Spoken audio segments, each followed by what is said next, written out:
Benim adım Mehmet Güngördü. 27 sene, yaklaşık 30 seneye yakın bu hayvancılıkla uğraşıyorum. Dedemden gördüğümüzü, bildiğimizi kendimizde aktarmaya çalışıyoruz. Dedem bu kış vefat etti Ocak ayında. 87 yaşındaydı. Onunla beraber onun yanında bir stajyer bir çoban olaraktan başladık. Devam ediyoruz. Koyunlarımız ta eski Selçuklu ırkına dayanıyor. Yani Dağlıç diye geçiyor kitapta da. Normalde bizim yörede gıcık diye adlandırdığımız ırklar. Devlet tarafından korumalı, TAGEM tarafından ıslah değil de yani koruma ırkı olaraktan devam ediyor. İşte bunlarla böyle uğraşıyoruz bakalım. Olabildiği kadar, işimizin yürüyebildiği kadar, yani hayat şartları el verdiği kadar, arazi şartları el verdiği kadar. Son 10 senedir kah kurak gidiyor, kah yağış gidiyor. Bazen ot bitiyor, bazen ot bitmiyor. Mesela örneğin şu anda Mardın 12'si. Eskiden cemreler dediğimiz zamanlarda rahmetler çok yağardı. Otlar şimdi biraz böyle ağızlardı. Koyunlar doyardı yani. Koyunlar bahar gününde çeşit çeşit bin bir çeşit ot biterdi ama son kaç senedir yağışlar kesildi. Sadece bir tane yavşan. Bu gördüğümüz yavşan otları bitiyor. Başka da ot bitmiyor. İşte hep meradan, eskiden meraya dayanıklı bir ırkımış. Şimdi artık evdeki bakıma göre hayatta kalmaya çalışıyor. Belki başka yani mümkün değil. Arazi şartlarında ben bu malı otlandırayım, sulandırayım diyecek bir marazide kalmadı, merada kalmadı. İşte evdeki yemlerle, şunlarla, bunlarla devam ediyor bakalım.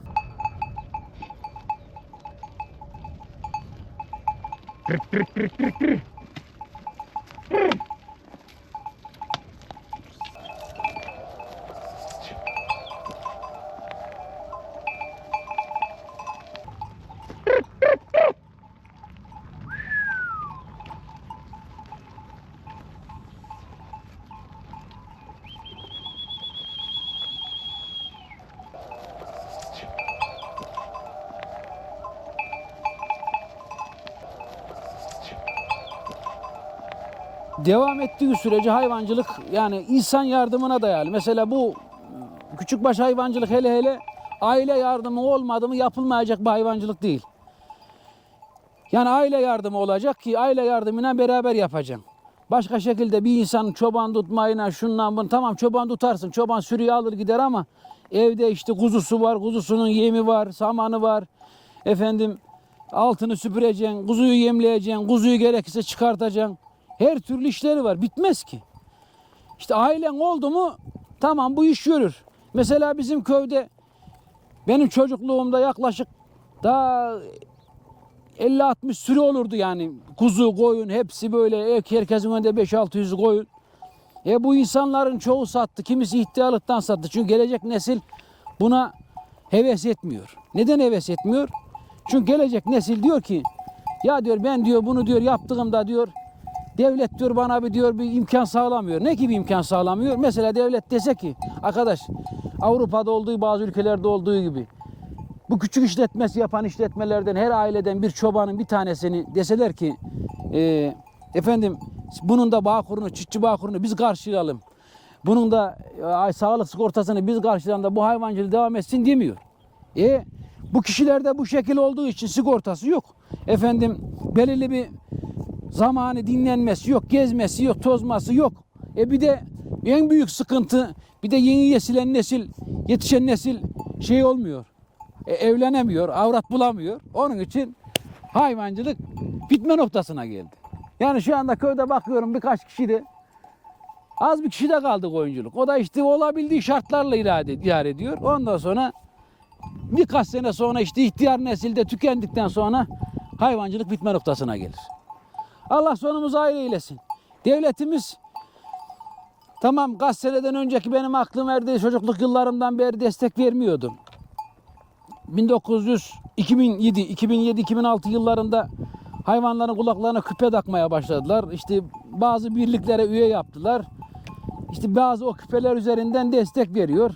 Ama verdiği destek yani affedersin şeyini karşılamıyor. Koyunun var ya yani sadece kandırmak gibi oluyor. Ama şöyle yapsa devletimiz dese ki ya her aileden bir çobanı çiftçi bağkurunu biz ödeyelim. Biz karşılayalım. Biz yapalım dese inan yani bu işe bir heves eden olur. Bu işi yapan da bir içinden bir gelerek yapar. Ama şimdi her şeyin şöyle yerden yukarıya doğru yükseldiği gibi zamanda bu işi de yapmak hiç kimsenin işine gelmiyor. Ha bizde heves var.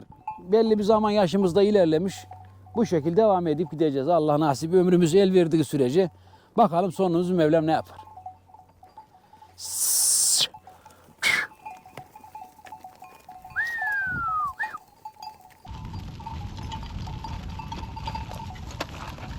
Vallahi yapmaz ya. İnsan olan yapmaz yani gerçekten. Böyle bir zulüm yani hiç kimse yapmaz. Ama bizim Konya'mızın gari neresinden gelmiş bu insanlar? Konyalı mıdır, yerli midir belli değil. Her tarafı pisliğe çevirdiler buranın.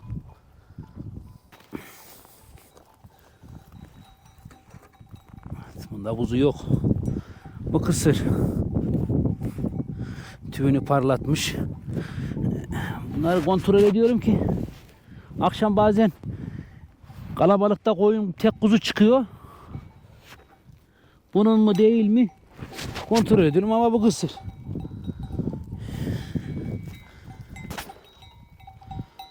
Bu kısır. Şimdi önümüzdeki bunlar damızlık koyun.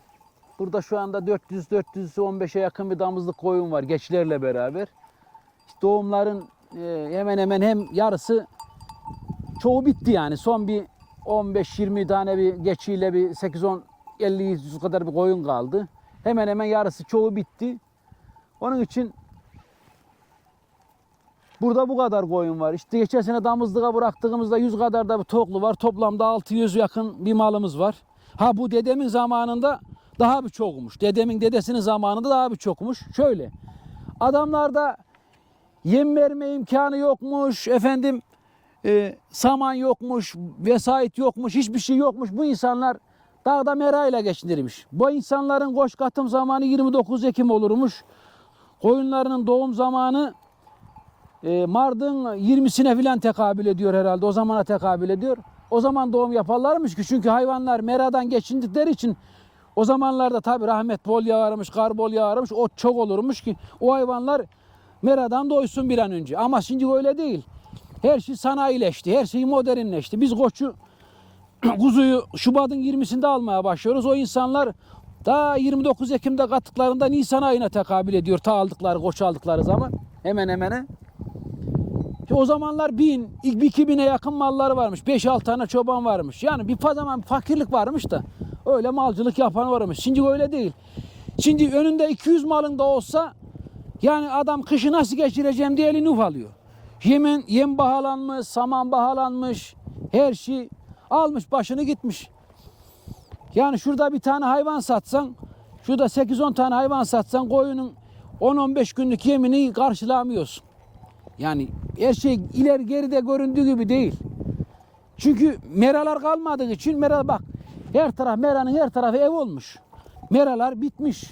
Efendim eski yağmurlar, rahmetler, bereketler hiçbiri yok. Öyle olunca işte hayvancılık yani çok yapsan da sıkıntı, az yaptan da sıkıntı. Çok yaptığında işte bunun biraz kuzusundan bir para kazanırsın. Efendim koyununun ihtiyarını satarsın bir ayrı para kazanırsın. İşte böyle hayatta kalmaya çalışırsın. Ama işte zamanla her şey zorlaştı yani. Çok zorlaştı. Çoban yok. Efendim arkadan işine yardım edenin yok. Hiçbir şey yok. İnsanlar ihtiyarladı. Zor şartlar altında geçiniyorsun. Geçiniyor gibi görünüyoruz ama yani gerçekten de öyle. Şimdi şöyle. Adam çıkmış. Bu işin erbabı olan insanlar devletten 1001 çeşit destek alıyorlar. Devlet destekleriyle yapmaya çalışıyorlar. Bir nevi devleti kandırmaya çalışıyorlar. Devlet de bunları gözde çiftçi gibi olarak görüyor. Ama yıllardır atadan, dededen efendim bu işi yapanlar çok geride kalmış gibi görünüyor. Çünkü öyle. Çünkü bu adam efendim bankaya gitse kredi çekmesini bilmez. Efendim İşte şunu yapsa başına ne geleceğini bilmez. O adamlar işin erbabı olmuş ve devlet de onlara desteği çok veriyor. İşte efendim bak, Konya'nın bir kıyısında, köşesinde bir koyunculuk yapıyoruz. Konya'nın yerel yakın bölgelerine devlet İPART desteği vermiyor. Ondan sonra bazı desteklerden yararlandıramıyor. Büyükşehir yasasından olduğu için bazı bölgelerde hayvancılık yaptırmıyor. Bazı şehir işlerine girdin mi zabıta geliyor, diyor ki işte burada diyor koyunculuk yapman, hayvancılık otlatman yasak diyor. Halbuki boş mera. Adam ekin ekmiş, ben ekinin ağzında koyun yaymaya gelmişim. Zabıta geliyor işte, diyor ki senin burada hayvancılık yapman yasak. Niye yasak? Büyükşehir yasasından diyor. Burada diyor hayvancılık yapmak yasak diyor. İyi de kardeşim, benim saatin dağımın başına gelmişsin, ev yapmışsın, meramı bitirmişsin. Ben nerede oyun otlatacağım? Bir de onu düşünmek lazım. Bunu defalarca dile getirdik. Tabii şimdi şu sıralar fazla bir sıkıştırmıyorlar da. Ama az ileri gitsen seninle karşı karşıya gelirsin yani. Bu kesin. İşte onun için koyunu çok yapmak yani yardım ister. Yardım olacak ki yardımına koyun yapacağım. Başka olmaz yani. İlla ki yardım olacak. Bir aile yardımı olacak. Bu işi de yaparsan ailece hevesçe yapacak. Hevesçe yapmadın mı hiçbir zaman daha da tuzu kalmaz. Bıkar adam.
Şimdi eskiden nenelerimiz böyle çoraplar örerlermiş. Bu gördüğün tiftik geçiden ipi bükülmüş bir çorap. Bunun yazın serin tutar, kışın sıcak tutar. Termal gibi aynı. Onun için devamlı çobanlar bundan giyerler. Yün çorap giyerler. Eskiden böyle çeşitli ayakkabılar yoktu. Şimdi her türlü ayakkabı, koruyucu ayakkabılar çıktı. Çarık ayakkabılar varmış. Onda ayaklarımız üşümesin diye böyle ip çorap ördürürler, giyerlermiş. Ama şimdi hepsi laylon çorap giyiyor da ben köyde de olsun, koyunun arkasında da olsun devamlı ip çoraptan giyerim. Ayaklarım sağlıklı olsun diye.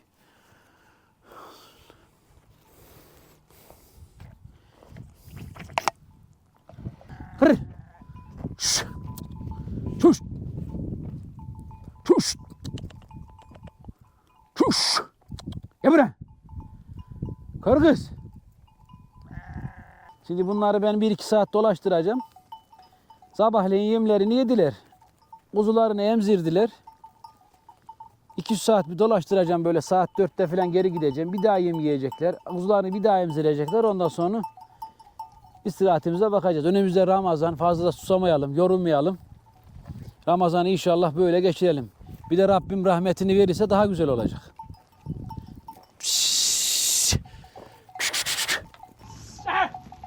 Çek gari. Çok kibardır böyle.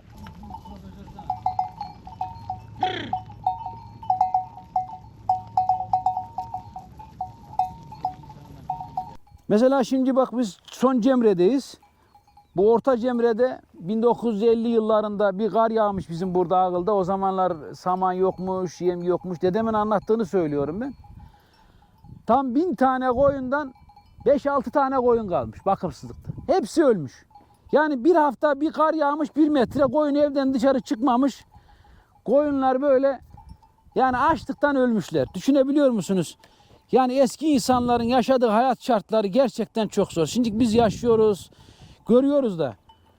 Tamam biz diyoruz ki ya bıktık biz bu hayattan diyoruz. O insanlar yani bir yaz yiyecekleri ekmeği bir kışta bir haftanın içinde koyun telef olmuş gitmiş hiçbir yiyecekleri bir şeyleri kalmamış. Ama dedemin tabi variyeti varmış Hüseyin Ağa diye adammış. Gitmiş yazın bir daha toplamış gelmiş. Bir de eskiden o koyunların derileri de para edermiş. Yani bir deriye bir koyun alabiliyor musun? Deri kıymatlıymış. Derilerini yüzmüşler, götürmüşler, eşeklere sarmışlar. Dericiye satmışlar. Her sattığı deri başı da bir koyun almış gelmiş. Ölmüş Almanların derileriyle.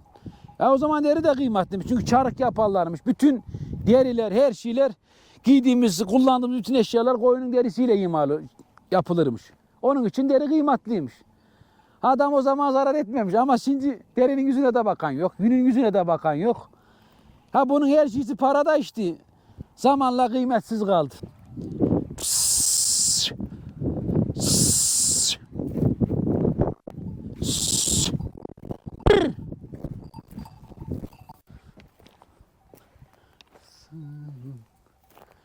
Cevahi bugün sıcak ya.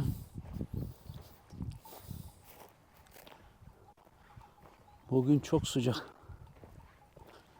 Aşağı yeri de aynı oluyor. Çünkü yağmadı bak. Şimdi bin bir çeşit ot bitmiş. Yağmet yağsa bu bin bir çeşit otun hepsi bir anda bir karış olur. Çünkü sıcak bölge. Ama işte yağmadı mı bitiyor. Kuraklık belimizi büküyor ya.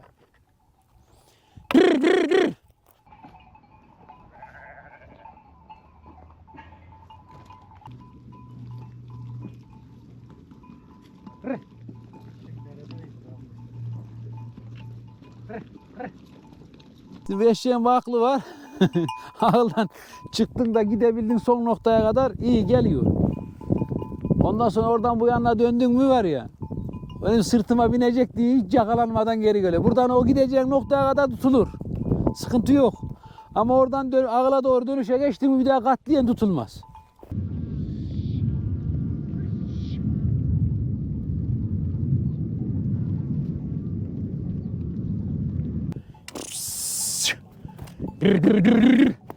Hele geri kapanıp gel hele.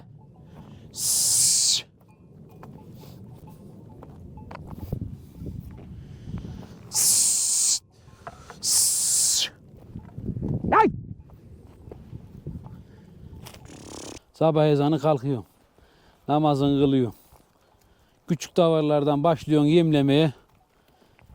Yemini yemliyorsun, atlarını temizliyorsun, kuzularını emiştiriyorsun, tekrar yemlerini karıyorsun. Tekrar bunları dağa çıkartıyorsun. Dağda 3-4 saat dolaştırıyorsun, tekrar geliyorsun. Yemlerini veriyorsun, emiştiriyorsun. İşte oraları buraları dernet derken akşam oluyor. Vakit bitiyor ama eğer akşam olmazsa vakit bilen geçmez. Çünkü akşam olduğu için, karanladığı için biz işi kapatıyoruz. Eğer 24 saat aydınlık olsun bunun arkasında işin bitmez. 24 saat aydınlık olsa iş bitmez bunun arkasında. O bir dert, o bir dert. Oraya niye yığıldı koyunlar ya? Koyun mu kuzulamış oraya ne bu?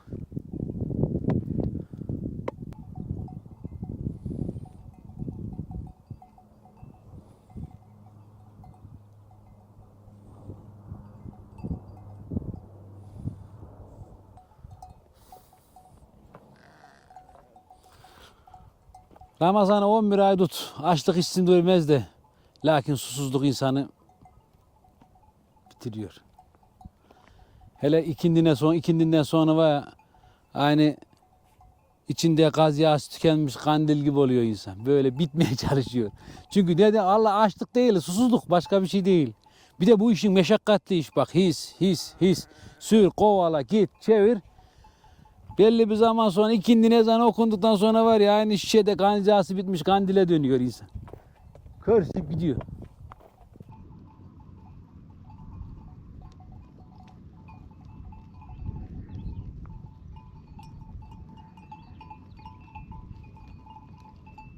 İyi.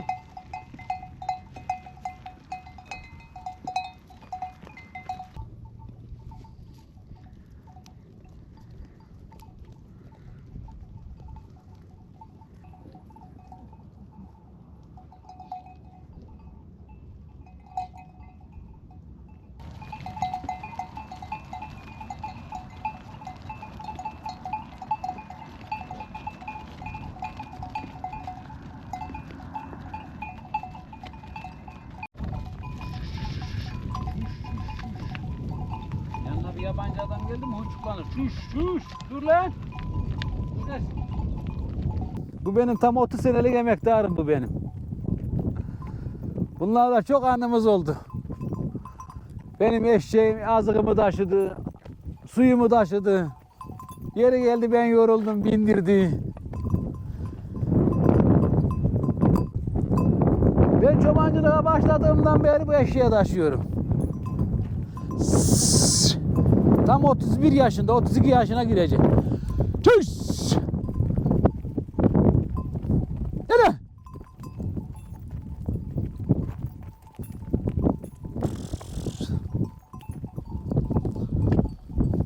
Dağlarda yalnız başına işte olduğun zamanlar bazen aklına bir türkü gelir söylen. Bazen bir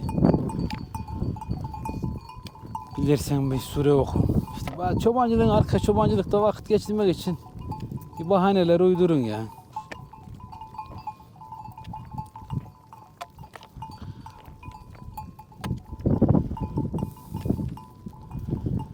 Yollar seni gide gide usandım. Yollar seni gide gide usandım. Ayağıma tiken battı gül sandım.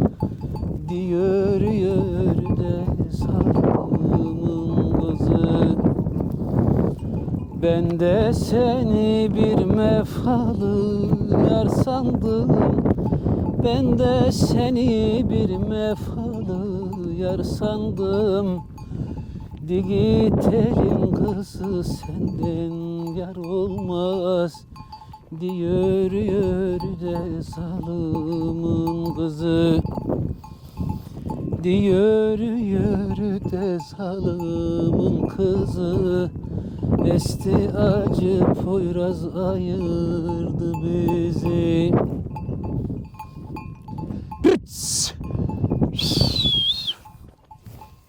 Nereye kapanıp gelir bu ya? Şunları bir çevireyim.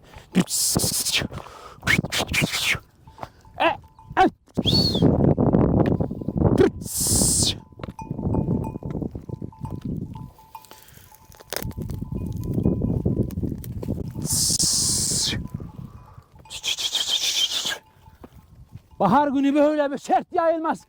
Öldürürler adamı lan.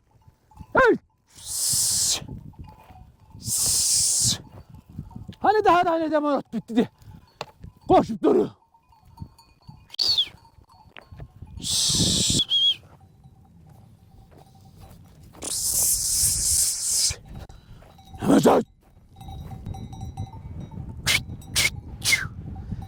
Hemen birisine efendim Kızıldere demişler, birisine Maramşa Bağlar demişler, birisine Acağıl demişler, Sarıdepe demişler, Koyaklar demişler, Derin Koyak demişler. Yani vallahi adım attın ya, yani bir 10 metre gidiyorsun dağın bir ismi var. Bu ismi nereden buldu bu adamlar bilmiyorum. Ama işte neden bu? Şimdi eskiden bu insanların konumları da böyleydi. Bugün çobana sorarlarmış nereye gideceksin diye. O da dermiş bugün işte şu Kızıldere'den çıkacağım. Başına Kızıldere'nin koyağını oradan çevireceğim. Eşekbeleninden, Karakoyak'tan, Koçderesi'nden Çataklar'a doğru gideceğim dermiş. O gün evde kalan çoban da bugün bizim çoban nereye gitti? Evde kalan çoban da işte evin koyunların altını süpürür. Efendim işte yemini verir. Çobanın yanına yardıma gidecek. Nereye gidecek? İşte Kızıldere'den çıktı, Eşekbelen'indedir. Kızıldere'ye vardı, yok. Eşekbelen'ine çıktı, yok. Nerede? Koçderesi'nde, tamam, orada bulur. Şimdi eskiden telefon yoktu da cep telefonu ne arasın? Demek ki insanların eskiden böyle dağlara isim koymalarının sebebi birbirlerine yer tarif etmeleri yani. O gün o anına gideceğiz oralara gelin demelerini anlatıyor.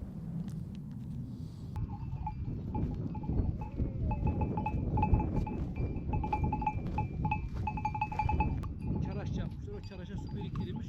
Çoğu zaman da bayıya akardı. Balık falan iptal oldu. Orada koyunları sulardık böyle bahar gününün, yağmurun, karın çok yağdığı zamanlar. Suyu kesilmezdi, akardı.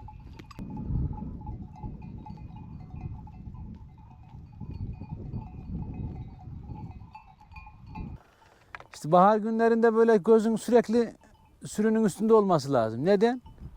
Koyun kuzulayacak. Kuzuna bakmazsa kuzuna geri dönüp arkasına attı kuzuyu koydu gitti. Hem kuzudan olursun hem kârından olursun. Yani her zaman sürünün başında gözünü ayırmayacaksın sürüden de. Hele böyle zamanda doğum yaparken doğumlar başladı mı sürü dışarıdayken hiç gözünü koyunun üstüne ayırmayacaksın. Bak mesela bir tane oraya attı. Orada doğum yapacak. İnşallah evde doğuracak doğru da.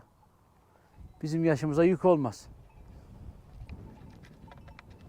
Dağda kalır, ziyan olur, dilkiler yer, kurtlar yer, kuşlar yer. Canlı canlı hayvanı yazık yerden kaçamayacak mazlum hayvanı yer. Dikkat etmezsen öyle. Dikkatsiz çobanlar her zaman dağda bırakır gelir. Hele bir de anası ilgilenmezse o kuzuyu saat ümidini kes. Anası bağrı başında ilgilense de anasıyla beraber kalsa döner gelirsin sürüyü bulursun başına bir iş gelmezse. Koyunu bulursun. Bunun adı çomak. Söğüt ağacından, kut çalısından, kara ağaçtan böyle eğiller yaparlar. Bunu bir köylü abimiz yapmış. Adı Ahmet, sağ olsun, Allah razı olsun. Bir arkadaşımız hediye etmiş, o da bana hediye etti. Bu sağlam bir ağaçtan yapılan bir çomak, kolay kolay kırılmaz. Bunu yaşken kesiyorsun. Şöyle 2 tane çatal var. Bu düptüz ağaç. Misal şöyle tarif edeyim sana. Bu ısınıyor. Isınınca beraber bunu böyle katlıyorsun. Katlayınca bu şekil oluyor. Burada teline bağlıyorsun. Buraya teline büküyorsun. Ondan sonra bu belli bir zaman sonra kuruyor. Kuruduktan sonra artık bunun adı çomak oluyor. Bunun özelliği kışın soğukta elini üşütmez. Değnek olsa elinde tutan böyle. Ama bunu kışın bu şekilde koluna takarsın. Ellerini de cebine sokarsın. Oyunun arkasına gideriz. Yani bu üşütmez. Kışın böyle de işte bazen de baharında yine doğan kuzuları yakalamak isterken şöyle alın gelin boğazına takılır. Yakalan. Çobanın hem yol arkadaşı hem silahı hem savunma silahı değneği çomağı sağlam oldu mu Allah'ın izniyle korkma.